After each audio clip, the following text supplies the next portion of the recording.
मुझे अभी भी भली भांति स्मरण है कि आपने उसी प्रकार मेरा हरण किया था जिस प्रकार सिंह अन्य छोटे पशुओं को निमिष मात्र में भगाकर किसी शिकार में से अपना भाग बलपूर्वक ले आता है।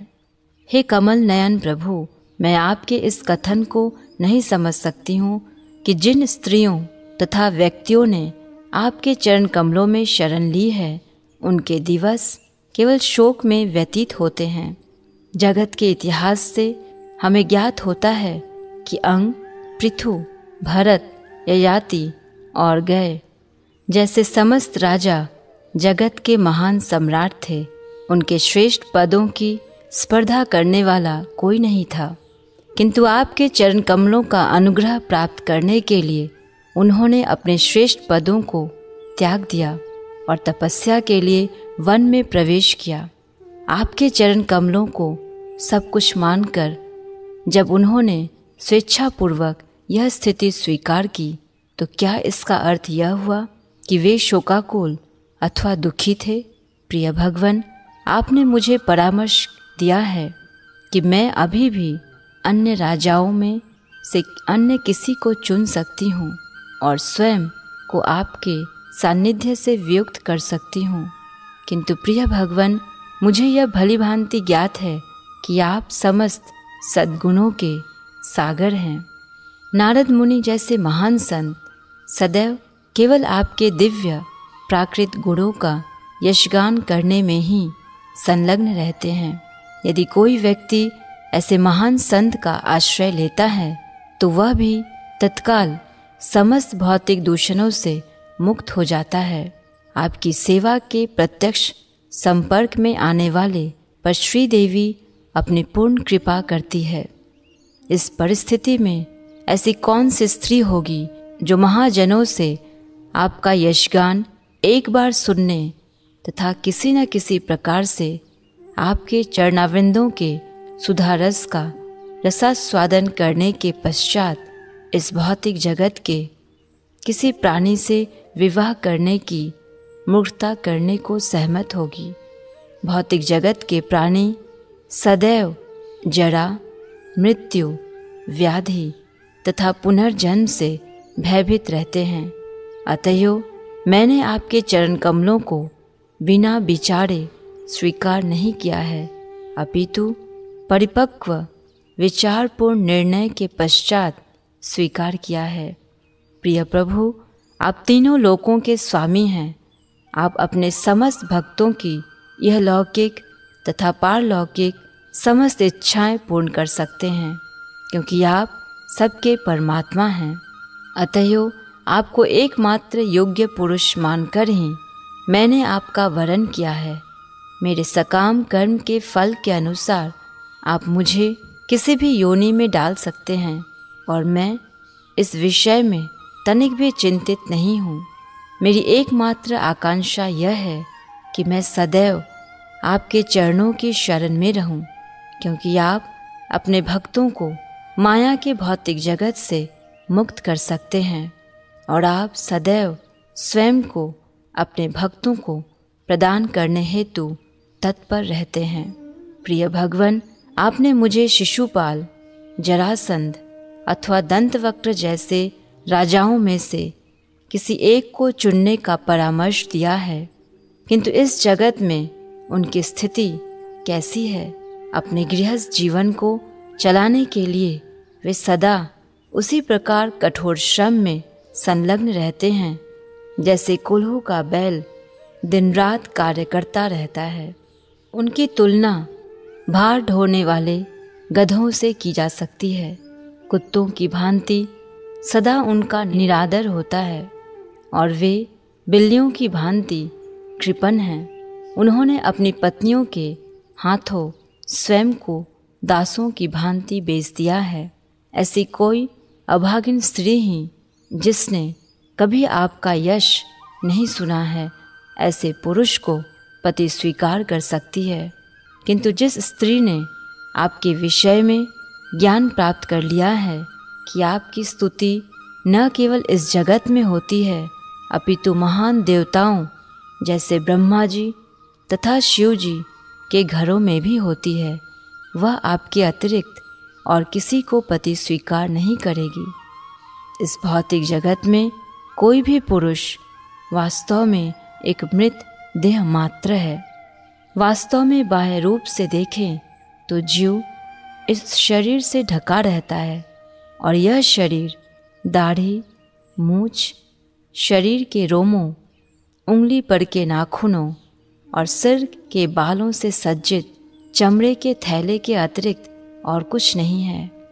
इस सज्जित चमड़े के थैले के अंदर मांसपेशियों के समूह हैं, अस्थियों के ढेर हैं तथा रक्त के तालाब हैं। चमड़े के थैले के अंदर ये सदैव मल, मूत्र, श्लेष्मा, पित्त और दूषित वायु से मिश्रित रहते हैं और विभिन्न प्रकार के कीड़े मकोड़े और कीटाणु इसका भोग करते हैं।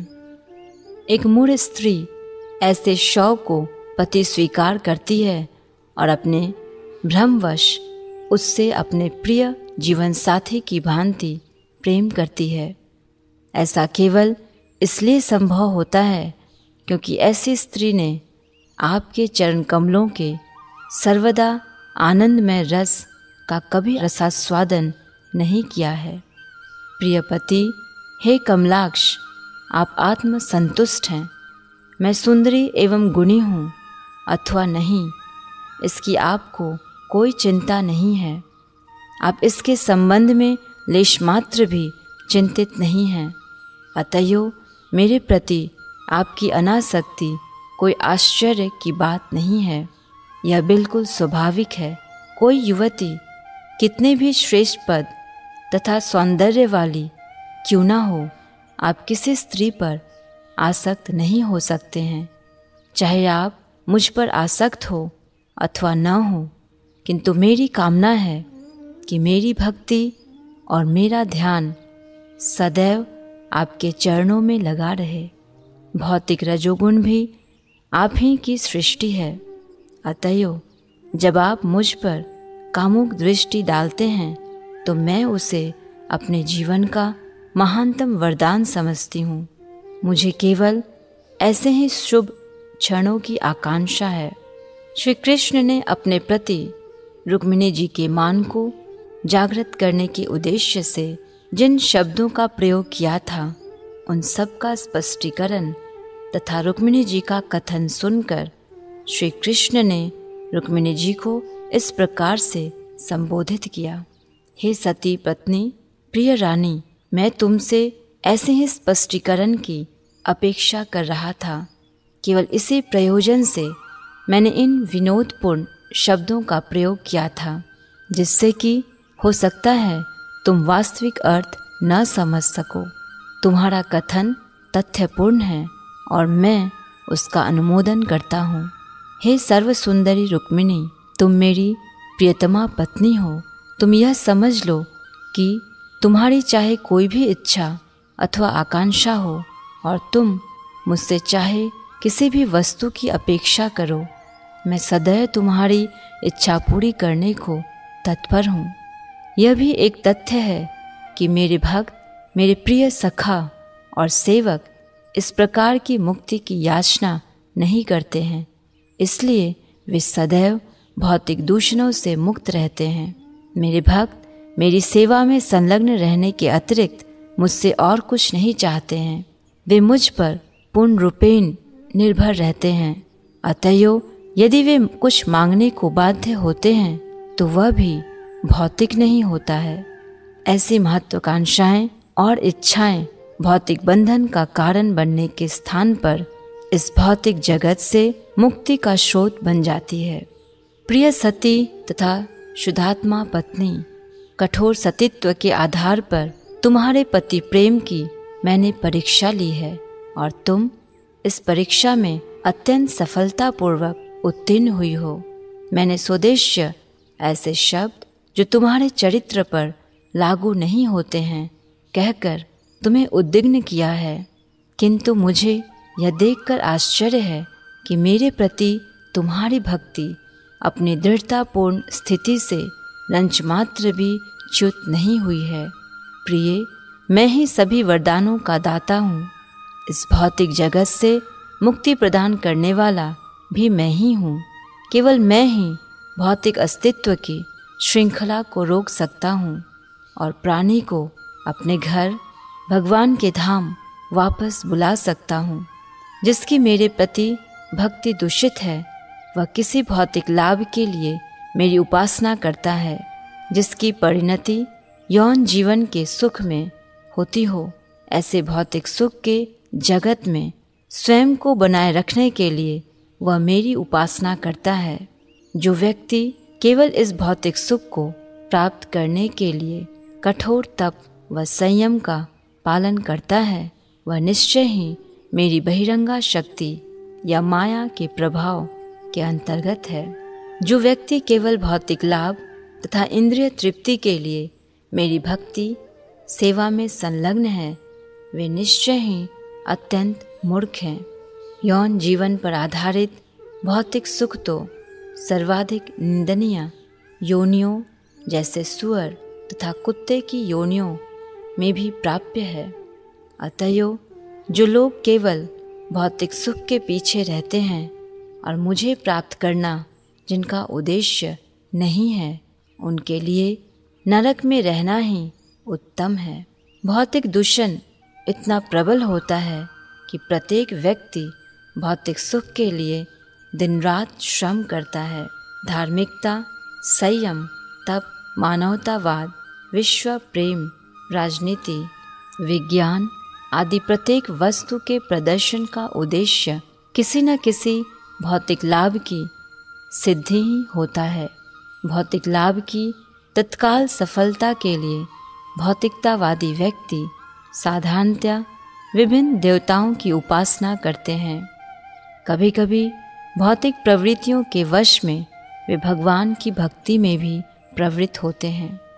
कभी कभी ऐसा होता है कि यदि कोई व्यक्ति निष्ठापूर्वक भगवान की सेवा करता है और साथ ही साथ भौतिक आकांक्षा भी बनाए रखता है, तब भगवान कृपा करके भौतिक सुख के स्रोतों को हटा देते हैं।